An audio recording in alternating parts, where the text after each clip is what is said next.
Don't make your voice go out, okay? No. Give a warm welcome for Miss Flo Carter. Thank you. Ooh, thank you. These are the two nicest people, Nancy Glazer and Crystal Line. I'm telling you, I feel so, I don't know how I feel today. What is the word? You hate to use that word, humbled, but I do. I really do. And I feel very favored, really, because I don't know why I'm here. I really can't figure it out, but they thought of something. So I hope that when we get into what we talk about my family, you may be here, maybe through all that stuff she was talking about. You may still be here, and I may still be talking because because I know I'm like you. I love my family, and I love all the way back as far as we can go, even way beyond my grandparents. So, today I love each and every one of you in here. I hope you know that because I might forget to tell you before you leave. But I love you, and you wouldn't be here if you didn't love me, and that takes me away somewhere. I'm flying somewhere. So y'all excuse me if I act a little bit. If you saw me drinking, I used to carry this little vial with me. ever since I've been singing, I've zipped my little bit of vinegar and honey. So if any of you are singing and you ever have trouble talking or anything and get gravelly or whatever, just drink a little bit of that vinegar and honey. But when I would pull it out, somebody would tell me during a break on the bandstand or whatever, hey, what is that you're drinking? Well, it's vinegar and honey. So we're going to start with your granddad. Mm-hmm. So That's my granddad, my mom and May, her sister, and George, John, Walter, and Wendell, the brothers. And this is the reason I'm doing this thing today. This first picture. My grandfather was a musician first. I mean, he worked at the Naval Yard in North Charleston, but he was a musician. He was with the concert band, the police band, the symphony. They were anything that was musical. It was my grandfather was involved in it, and all four of those children, they would get in the vestibule of their house in North Charleston and play whatever instruments and practice and go everywhere. Every one of them was totally involved. But the two that went on with their career was Wendell. He went on as a boxer, but he still played that trombone. But Walter played the clarinet, and he made that. He went pretty well up in the service with his music. So I couldn't start this. When Nancy and Crystal asked me to talk about how did the Carter family get started? Well, we're way down the road to get to the Carter family because that's where my musical history began. Now, I didn't tell you this, and you don't have pictures on this because in those days, I guess they didn't take them in Metter, Georgia. But my grandpa was from Metter, Georgia, and Marion Collins settled that area around there in Cobbtown. And they would have singings when we would come from Philadelphia or New Jersey and go there to Metter, which we did constantly, my dad and mom. And they would sit on the front porch, and my grandpa played a jug. You ever hear of a grandpa playing a jug? He played a jug and a banjo. And the rest of the family, everybody did something. If they didn't do anything, it would make a noise on the front porch with music. So they were musically inclined. I don't know how far that went, but I do know how far it went with my grandfather because he was so pleased. I've heard my mother say, who later became, in this story I'm going to tell you, she later became a groovy granny. Now, I don't know if all of you knew my groovy granny, who was named that in the Gracewood State facility. And they called her, they said, because she moved and sang and did everything she did, you sure are a groovy granny. So there you are. There she was. But in other words, the musical background, yeah, it truly is in the family. And I'm going to let it. Oh, okay. Yeah. There's my grandfather, and that's a Walter with that. He's just holding a horn. Whether he played that one or not, I don't know. But they took picture after picture after picture. I've got lots of pictures of that era, and that's my mother with a trumpet. Now she didn't play the trumpet; she played a cornet. And if you're a musician, you know what a cornet is. It's a little horn, not that big trumpet, and it made a mellow, sweet sound. And she finally gave it to her. I had a trumpet player in my band that played twin trumpets, and she gave him that cornet of hers, and we never saw it again. Oh, I think it went through that pawn shop somewhere downtown. You know about trumpet players, don't you? So I think that's right, and now my mom, oh my mom, if I could just have a day to talk about my mother, she's the backbone of everything that I do, and that's my dad, my good-looking, handsome Gilbert Collins, standing by that car he liked to show off there. Mm-hmm. So that was the era when he was at the. Now this is in the South there, but we're going to where he was in the prison. Yeah. Not in the prison. He was a guard in the prison. But that is either St. Simon's Island or it's someplace over there in Charleston. I don't, could have been Folly Beach or any place. I'm not really sure. Mm-hmm. But that's my father and my mother, and that little ornery one down there is me, and that's my sister Nona. You and Nona May. And that's Philadelphia. Yeah, that was our apartment, the steps from our apartment. And getting back to my mom and the whole family that was in Charleston, when my mom was 15 years old, she eloped with my dad, who had just been honorably discharged from the Marines. He was 21. And they eloped and went to Metter, Georgia, and nobody could find him for about 3 months. And so, as long as she stayed there, she had my sister Nona May. And while they were there, somebody recruited my dad. This is the way I understood it, that somebody from the Eastern State Penitentiary recruited my dad to come and be a guard in the Eastern State Penitentiary. And he did. We packed up and moved on up to Philadelphia, Pennsylvania. And we lived in an apartment on the side there, where I think most of the guards stayed in this particular place. And when he became a guard there, I tell you what, I was thinking about it this morning before I came. I thought, I can't believe all the stuff that I'm going to tell that really happened, because the Depression happened. And when that happened, we didn't know it. My mom and dad didn't know it. My mom worked in the Bayok cigar factory. She packed Bayok cigars. I still have a box from that place where she worked. And we were happy as larks. Mom packing the cigars and Daddy the guard in the Eastern State Penitentiary. And so in 1929, I was a year old. Al Capone was incarcerated. Now, this was supposed to be a secret. Nobody knew. You know, he didn't want anybody to know because of Valentine's Day massacre. Have you all ever heard of the massacre? Well, okay, now they know he did it. They know that Al Capone and his men did this. But when he came to the prison, it was about a year maybe before that. This is 1929, and he was sentenced to a year in the Eastern State Penitentiary, and he did 7.5 months. Now, while he was there, he had a elaborate little place to stay. He had carpets on the floor. He had lamps. He had couches. He had a radio. And let me tell you something about this penitentiary, which was in what do you call it, for 142 years, but it was the oldest penitentiary in the world, the only one that had running water, electricity, and the White House at that time did not have. They heated with coals in the White House, and isn't that amazing? So bad. And I neglected to tell you something I had to tell you. Al Capone had a visitor over there.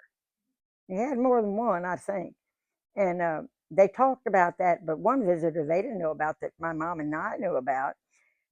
It didn't matter to me. I was 5 years old. What did I know? But when my mom was walking up the stairs of our apartment building, we don't know I don't know. There's nobody I could check with to find out who it was, whether it was guards, wives staying up there or what. I don't know. But anyway, my mother was walking up the stairs to our apartment, and Al Capone's girlfriend was walking in back of her. And she said, I got to do this right, Nancy. She said, girlie with legs like that, you ought to be in the business.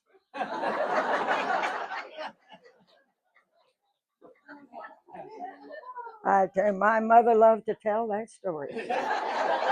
Dad was at the Eastern State Penitentiary. And when Max Baer was there, I would sing on the parapet. There's a parapet outside, and there's a grassy knoll, and I would go out and sing on that. The prisoners would be on the grassy knoll, and I would go out and sing on that parapet to the prisoners, and tap dance when I could. It's when I didn't fall off and break my neck. This is Max Baer. Anybody remember Max Baer? Now, if you see his son on the Beverly Hillbillies, that's Max Baer's son. And he was putting on an ex. Now I sang at the prison all the time. My dad, listen, if a door opened and anybody walked through, go over there, Florence, and sing. Go on, go on. And I mean, he would set me up on tables, any place he could put me, I was singing. And I would go around with my mom. Now my mom was doing shows at theaters and anywhere they would have her on her spare time. And my dad, in the meantime, being a guard at that prison, on a Saturdays, he would have every Saturday that he would have off, he would take us down to Market Street, or he would take us to some famous building, because Philadelphia then was the historical city. It was the historical city, and he was so steeped into history. He instilled that in me. I just love to remember how things were in this country, and how things came about. And so he would, every Saturday we would go, and we would go to this Chinese place to eat, because he loved chop suey. We would go to the movies. He would take us to the movies, and it would be Shirley Temple. Oh, we were going to. And then when I left, I was Shirley Temple. And then, when I think about it, I'd be Sophie Tucker. And I'd go, I didn't know who I really wanted to be, because I loved to sing Some of These Days. You're going to miss me, honey. 5 years old. And I tell you what, I sang on street corners. I sang any place you wanted to hear a song. And you know something? I'm really bad about it now.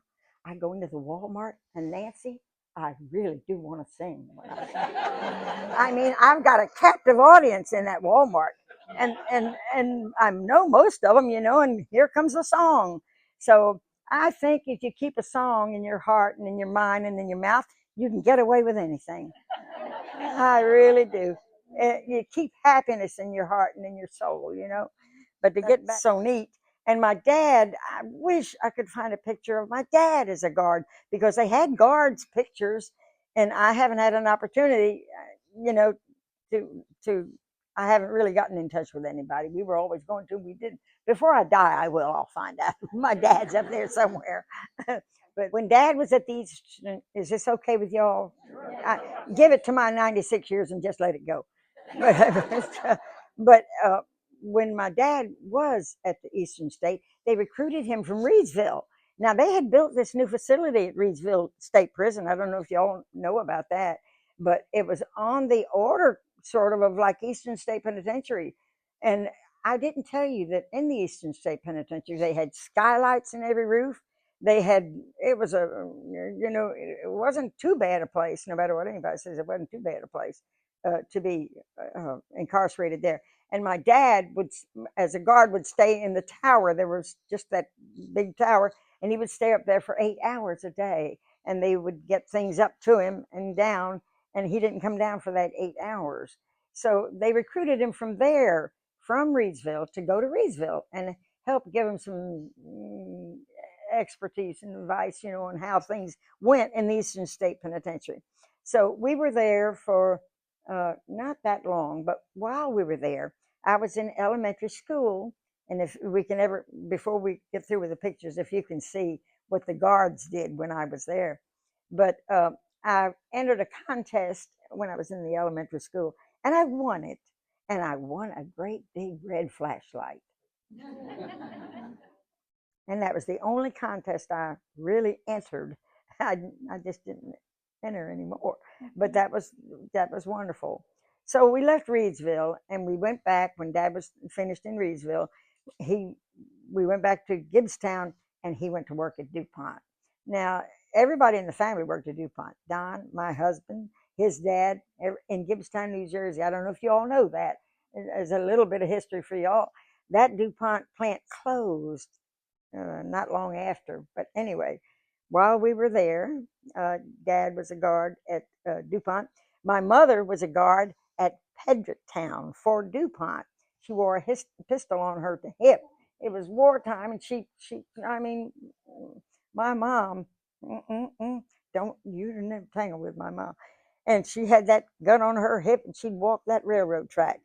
And I tell you what, It was a wonderful, wonderful, wonderful time. I have to tell you, I think the happiest days of my life was before I was 5 years old and a little bit after. Because, oh my goodness, walk down the street with one of those great pickles and a frozen banana with a chocolate on it. And I'm telling you, life was so grand, and you could walk the streets, and everything was beautiful. Let's jump ahead and talk a little bit about your teenage years. Okay, I think I was about 10 or 12, I don't know. And that's my mother in the middle, and that's my sister, Nona May. Now, she was an artist, really an artist. We've got paintings, every one of my girls, and different people have her paintings, which were so beautiful. And she's had showings in Augusta, Georgia. So it's, it ran in the family. The artistry on her side was a paintbrush. And this is our house. We lived in this house in Gibbstown, New Jersey. Well, it was during these years that you met somebody very important. That good-looking, and that's my husband. Now he was a senior, so Tell 'em how you met. Yeah, how we met. When I was going to grammar school in Gibbstown, New Jersey, I graduated from there, and my sister and I both graduated from there, and we went over to the next little town, which was called Paulsboro, New Jersey. Now, when the first day of school, you go into the big auditorium, and so I go prancing down the hall. I was a freshman. I just thought I was Tell them something. what you were wearing. Well, my mother made all my clothes. In those days, mothers made all your clothes. Yeah, now she either made it or my sister made it. I think my sister probably sewed better than my mother. But I had a polka dot skirt that flounced around with a ruffle around my hips, and when you'd walk the little rough. And I had the bolero to match and a red blouse. So I came walking down the aisle, and this senior over there with the other seniors, these good-looking boys. Oh, there was a whole row of them. And I tell you, I didn't see Don till I checked out every one of the other ones. So there was this good-looking hunk sitting there, and he was looking back at me, and I was looking back at him, and I thought, why is he staring at me? Well, the first thing I knew, he introduced himself to me. He was a senior, and guess what? I mean, I wouldn't have really fell for him if he hadn't told me this. He was a drum major. I mean, there was the drummer for my bands. I tell you what, it was a magnificent time. So we met. Well, when we met there, my dad, I was in the middle of my sophomore year, and my sister was a junior, and my dad and mother decided to buy a farm. So they bought a farm in Brooklet, Georgia, and we moved to Brooklet. Now, you met Don, and can you tell them about y'all got married, right? Yeah, well, we did. Yeah, we did get married. We made it official. You made it official, and you had Cookie. And Cookie was born in Statesboro. Yeah, because when I married Don, you all need to know this. When I married Don, it seems to be everybody's story in one way or the other. 4 months after we got married, they laid him off at DuPont, and I got pregnant with Cookie the same month.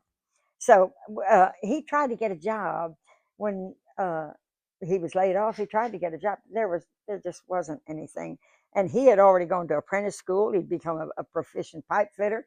He was good at his job, but he could not get a job.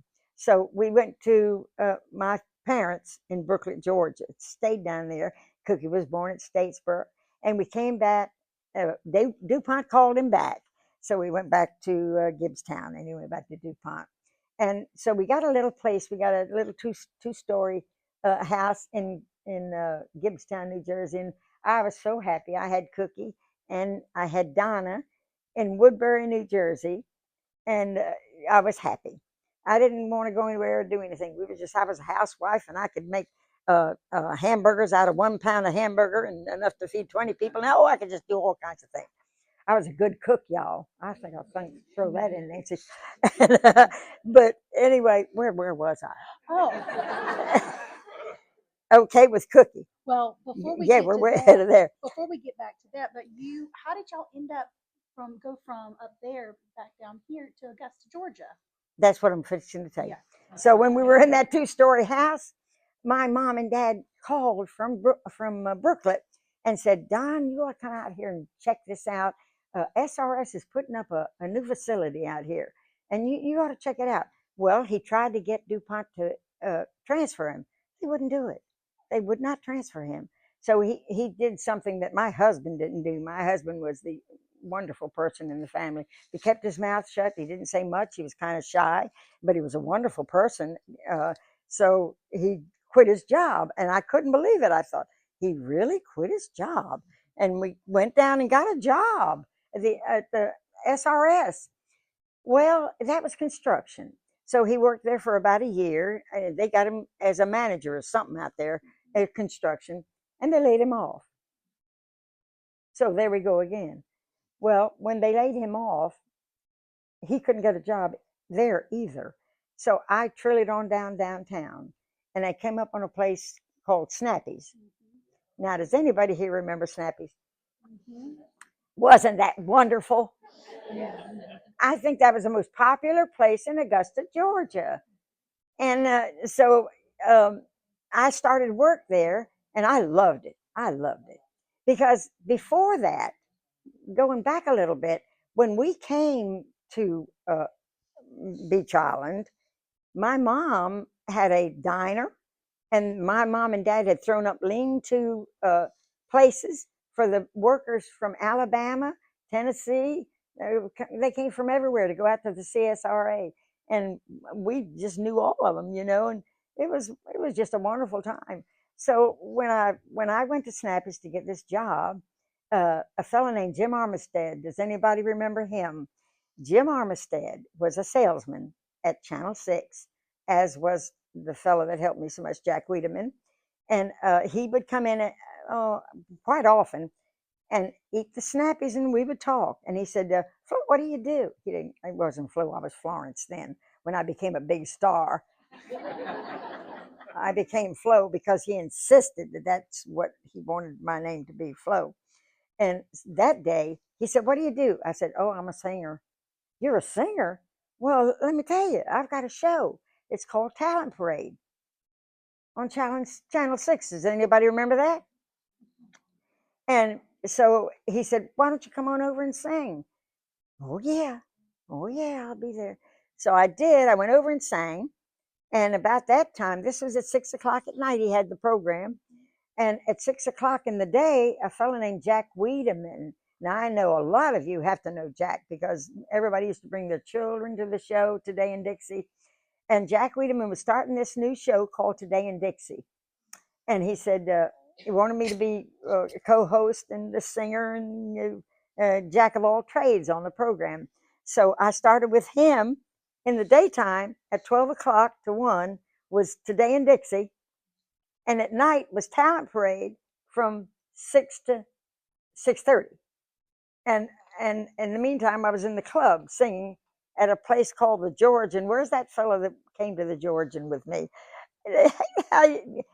What did you say your first name? I know your last name. There you go. And he heard me sing Earth Angel in the Georgian to all the soldiers. That was in the era when the soldiers were out there at Fort Gordon and everything was going on. I tell you what, people, Augusta was the most bustling, busy place. Beautiful place. There was an A&P down on 15th Street. What else did you want? I'm telling you, I loved it. I love Augusta, Georgia. Our show was rated the #1 variety show in the Southeast for 3 years. And these are publicity pictures. Now, this is Jack Wiedemann. That's the fellow. Mustache. Yeah, the fellow that put me on Today in Dixie. And I know you know Dot Huff. How many people here remember Dot Huff? That was the Augusta, Georgia piano player. She really was. Anybody that sang or did anything, Dot Huff was the music director for it. So that show went on for about 7 years, I think, 7 years. But the interesting part about that show is that Jack and I were crazy. We did crazy things. If you've seen Carol Burnett, you saw Today in Dixie, because that's what Jack and I did. We would, every day, we had an instance where we would get dressed up and do some silly thing, and people ate it up. They loved it. People loved slapstick. They loved normal things, normal lives, you know, nothing put on, just everyday living. And J.B. White actually put a television set down in the window of their store, and the people would leave on their lunch hours. They said all the secretaries and everybody would leave the businesses and go out there and stand in front of the J.B. White and watch the television set. It was so great. So then the show got so popular that Jack could hardly handle all the commercials. That we had so many commercials, and I did the cooking on the show on a Friday for Lombard's Meal. I was sponsored by Lombard's Meal. I would cook the fish and the hush puppies and the French fries and make the coleslaw, and we did that on Friday, and it was just a wonderful, wonderful time on Today in Dixie. It got so busy that Jack said, Flo, I don't know how I'm going to keep up doing what we're doing together. But we kept on, but he started auditioning male singers. Now, y'all don't know there were so many good singers in this town.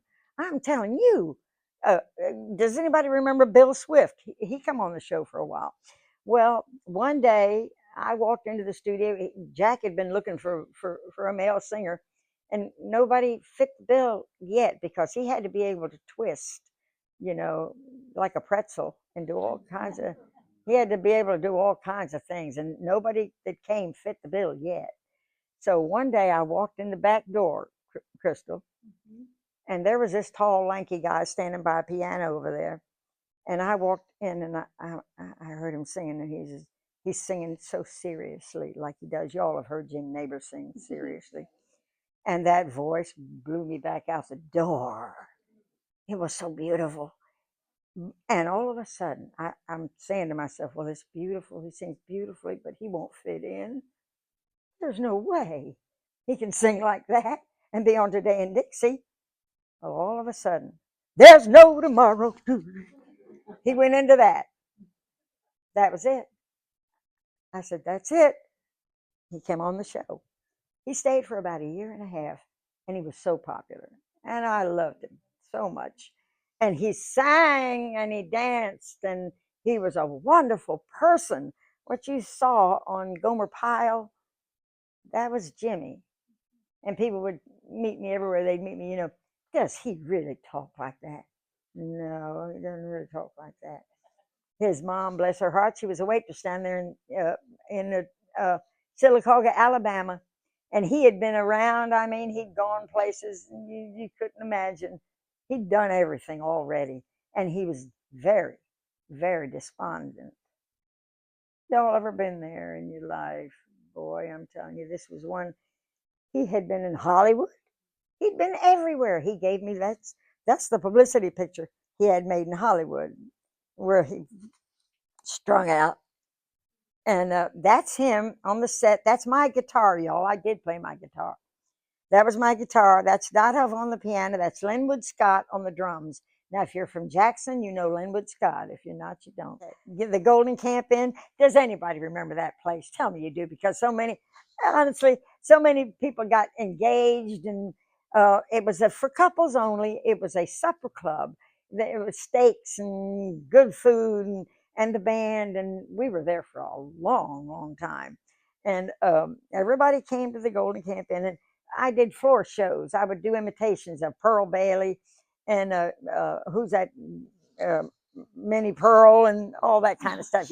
I would do, and I had Jimmy. I would take Jimmy out there, I think a couple of times, and I'd put him on the floor show with me, and we would do Broadway numbers, because that's what he was into, Broadway. And oh, we lived it up. We just had a wonderful time. And while I was at the Georgian, there was a married couple at the Bonaire Hotel, and they came out and asked me if we wanted to come and sing in the terrace room. And we went to the terrace room in the Bonaire Hotel, and we were there 7 years. I don't know how long we were there, a long time. But while I was there, we would sing 6 weeks in the terrace room upstairs and 6 weeks downstairs in the Oglethorpe Lounge. And we went down. Most people don't remember the Oglethorpe Lounge, but we went down there. And we went to New York, and my husband got an ape mask to wear to do his floor show. And my trumpet player, Chuck Connors, who skipped town, owing everybody in town when he left, but he was a wonderful drum player. And I can say it now because he's passed on, bless his heart. But anyway, he would play his twin trumpets. And Eugene Kerr, I don't know if anybody remembers that judge. Eugene Kerr left a note, just sent a note to me. He said, there is only one Elvis Presley, and there's only one female Elvis Presley, and you're it. I still have that in my album. All those things I saved, so many things. But when we went to the Bon Air Hotel, this is the interesting part, y'all, because most people don't know that. When President Eisenhower came to town, Mamie stayed in her cabin, but she came to the Bon Air all the time because all of the crew was at the Bon Air Hotel. Jim Haggerty, Captain Richardson, and all of the Signal Corps. I was over here in the terrace room. They were over there in the ballroom. So Captain Bob Richardson wanted to tape me and send it to Arthur Godfrey. So one night, the Signal Corps taped me, and we made an album. If you ever see my album called The Rockets, that was taped by the Signal Corps of President Eisenhower. Is that fantastic? And so when he gave me the reel, they sent it to Arthur Godfrey, and it was settled. I was to go on the show. So Mom and I traveled. I'm going to digress and tell this. I've got to tell it. I know I don't have it down. But when Mom and I went to New York to meet Mary and get set up for the Arthur Godfrey show, we stayed at the YWCA. Now, Mom and I had a ball. We rode up there on the bus. And that night, when we were through going to CBS, Mom and I walked down the street, and we were checking out everything where we were staying. And with one street we walked down, there were these limousines all the way down the street and open doors going to places down there under the sidewalk. And Mom and I, we were two rubes from the country. We didn't know anything. We didn't know what was going on, Nancy. You know what was going on? We looked down there, and there were naked women on the bar. My mom and I stood there. What do we do, Mom? Do we run? Go back to the room? What do we do now? I'm telling you, you talk about glorious. It was such a glorious time. So we go back to Beach Island, and I'm sitting there waiting for him to call us to go on, because 3 months I was supposed to go on to Arthur Godfrey. He had an argument with a fellow called Julius LaRosa, and they canceled his show, Arthur Godfrey. Well, that was the story of my life. And that, see, I believe in God's hand in everything. And everything that happened to me in my life, I don't care what it was. If a door was shut here and I went there, God did it. God didn't want me to do this, or God didn't want me to do that. And it wasn't hard to figure out, well, if that's the way God wants it, that's the way it is. I retired. And I said, I think I've about had enough. And I wanted to be with my children. And all the time I was still actively working in my church. I never stopped actively working in my church. And so I said I was going to have another child. I wanted to have another baby. And that baby's sitting back there. She's not a baby anymore. It's about, there she is. So I decided I wanted to have that baby. And I had her, and I was happy, and I was in the church. And I was Sunday school superintendent of the 13 to 17-year-olds. My husband wrote a little thing to remind me of 22 years. And he wrote a little note to me and said all the things that I had done over all the years. We couldn't believe it. He had stuck a 6-page thing. I have to tell you this. He had scratched it out, what I had done from the very beginning till he passed 15 years ago. And he wrote that. And I said, I don't remember that, but I did. Whatever he said, I did. And so after I had Tony, I can't tell you what happened in my family, because everybody was so happy we had that little baby. Life was so glorious. They couldn't have got any better. But it went downhill real quickly. I started losing my voice. And I said, wait a minute, what's going on here? I didn't lose my voice when I was singing. Why am I losing my voice now? And it just kept going down and down and down. And we went to all the experts in Augusta, Georgia, and they said my throat was covered with polyps. They couldn't do anything. They could not operate. It was too dangerous. So they sent me to a speech therapist, Dr. Jean Kernigan, in the St. Joseph's Hospital. And I went to her for over a year and a half. And I walked around the house with my little tape recorder. Nim, nim, one, nim, nim, two, nim, nim, three, nim, for over maybe 2 years. Well, my poor children suffered. Now, they really did. They really did. Because, you know, I just kept getting more down every day. Life kept getting worse. I crawled up in a chair in my living room. And I didn't want to do anything. I really didn't. And I loved my children. But one day, they came and got me out of that chair. I was sitting in the yellow chair in that living room. They got me out of the chair. Mom, there's a preacher down there at a church, Broad Street Baptist Church. And we think maybe you maybe you want to go hear him preach. I don't want to go hear anybody preach. I don't want to go hear anybody preach. I can't talk or sing or anything else. But I did because I felt I owed it to them. I made life miserable enough for them, even when I was well. But when when I was sick, that was overdoing it a little bit. So I went down there with them.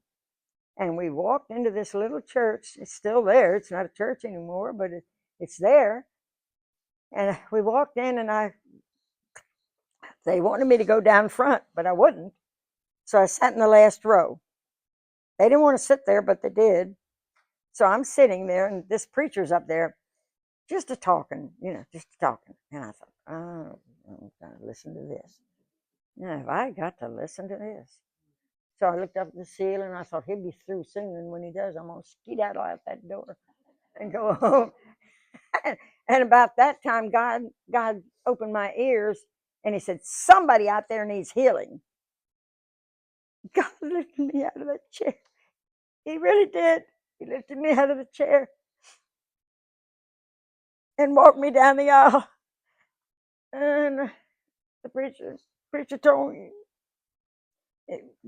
get down on my knees, and I did. I'd never done that before. And he put his hands on me, and he anointed my head with oil, and he called the deacons over, and they'd never done it before either. And he started preaching from James 5:14, and which said, is anybody sick out there? Do you need healing? Well, that was me. And all of a sudden, whatever happened to me, I stood up, and I sang, what a friend we have in Jesus. As God is my witness, I sang, what a friend we have in Jesus. And that night, I went home that afternoon. My church family really don't know all that. We've never talked about all this, really. But I went home, and I said, what am I going to do with this? God has changed my life. What am I going to do? And I went home, and I said, girls, y'all, we've got to get it together now. We've got to form our family. The Sounds of Joy, that's what we've got to do. I didn't know it was the Sounds of Joy then, but later on when we got on television, through God's grace, we started traveling around in a van, I guess, and then a school bus. That was the first bus. We got a school bus and started. Yeah, there you are. That's Cookie and me and Michelle and Lisa, I think. So we traveled around in that for a while. And then my friends, my precious friends at Channel 6, if you don't love Jenny and Mary and Brad and those folks over at Channel 6, you miss something, because they were such wonderful people to me. And as we started traveling, we went to Atlanta, and we made our album at the Lefebvre Studios in Atlanta. And so John Raddick called me on the phone, and he said, Flo, how would you like to produce your own show? How would I like to produce? See how God works? If you sit and keep your mouth shut, and give him a chance to talk to you and do something, he'll do it. And I said, produce my own show? You got it. What do you want? Mm-hmm. We became so fast, he wrote me letters. Until he died, he wrote me letters. I have all my friends that were my friends then are still my friends if they're still living. So we went on that show, and we were there 7, 8 years. Well, while we were there, Sparta came along and bought up the television stations. They were buying up the television stations. And I think the first thing they did was throw us off the air. They didn't want any gospel on there. So they threw us off the air, and they threw Terry Sams off there after 30 years. As Cooper, after 30 years, he was gone too. So it wasn't maybe a week or two, but it didn't bother us. It really didn't, because we were so involved in going and singing.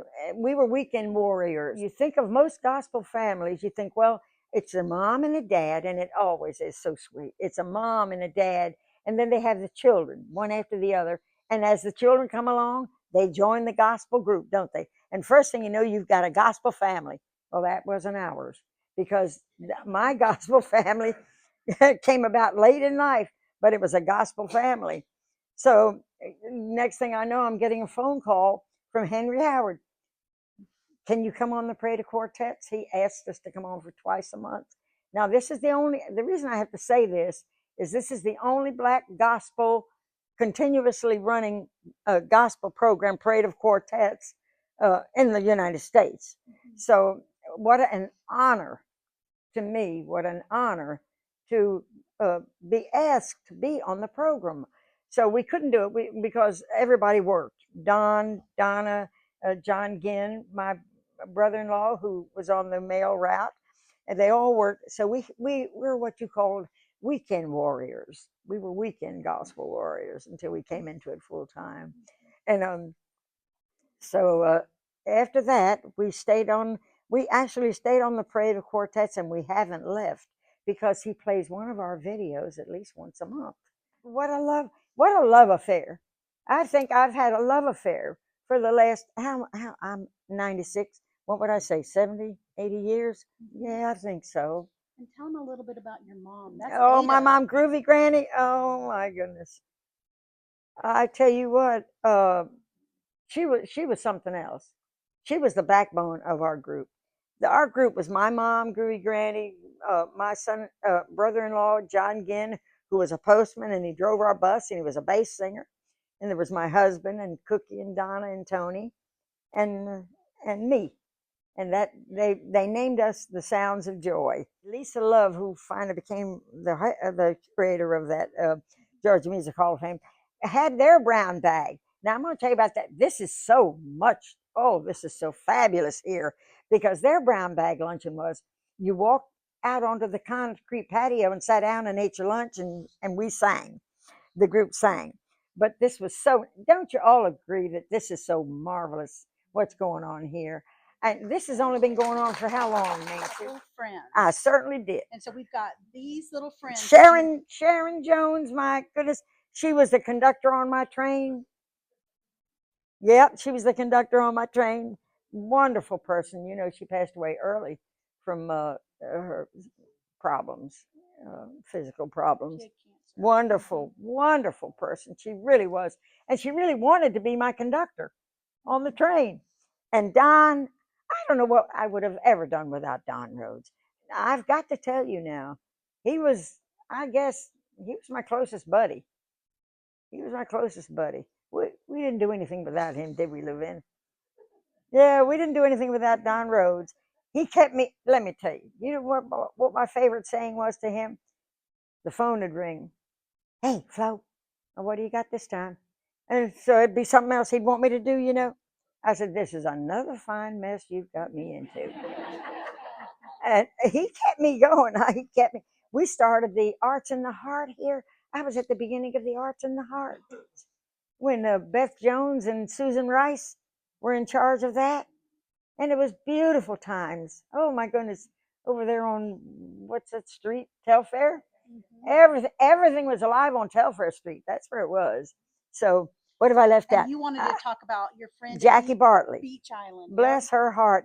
We did for how many years, Susan, uh, Ken, Melissa? How many years did the Beach Island Heritage Day Festival? How many? Since '85. That's how long we have been doing the festival in Beach Island. And James Goodman was the cause of that.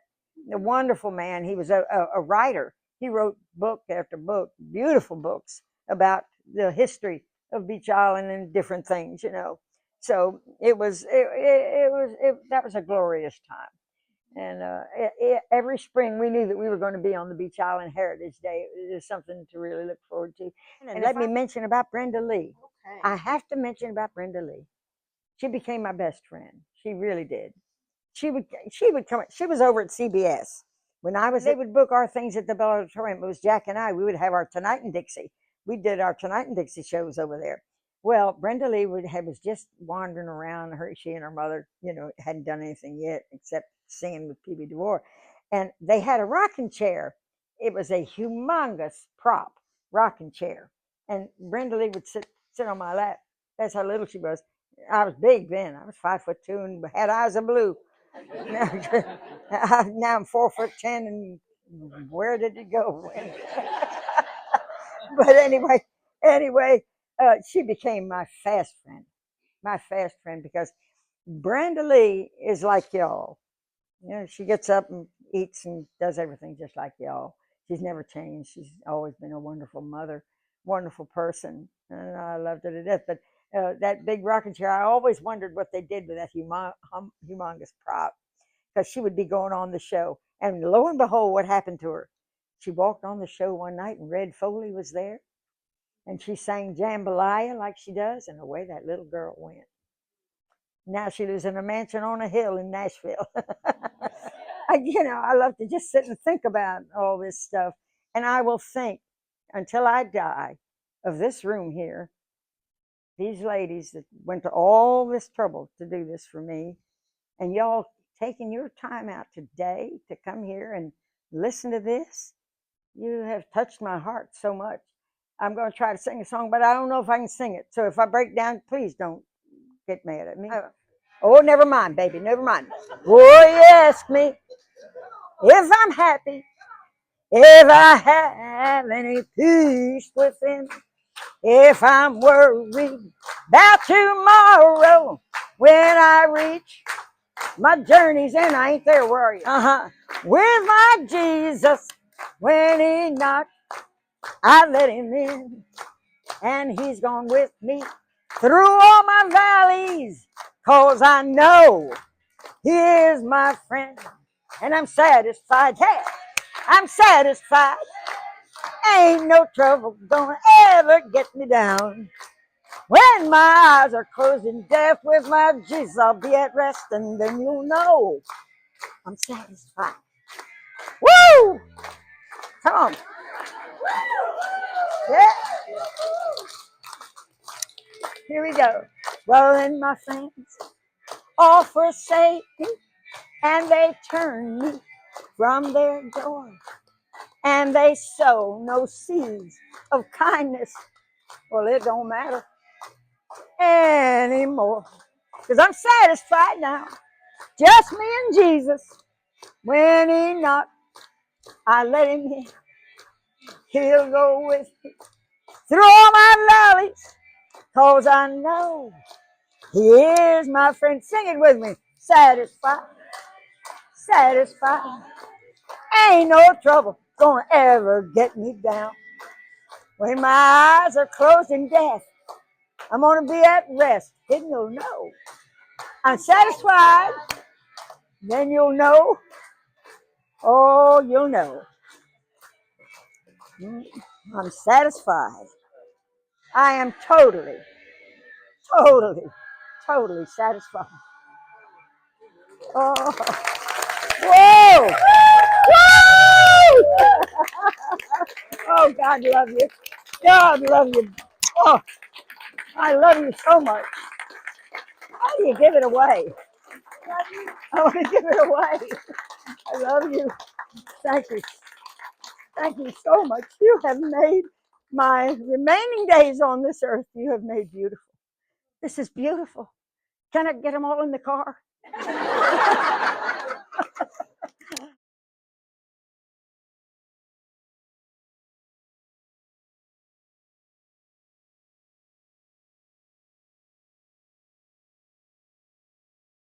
I hope I did mention all of my children, didn't I? Y'all know about Cookie and her head and all that kind of stuff.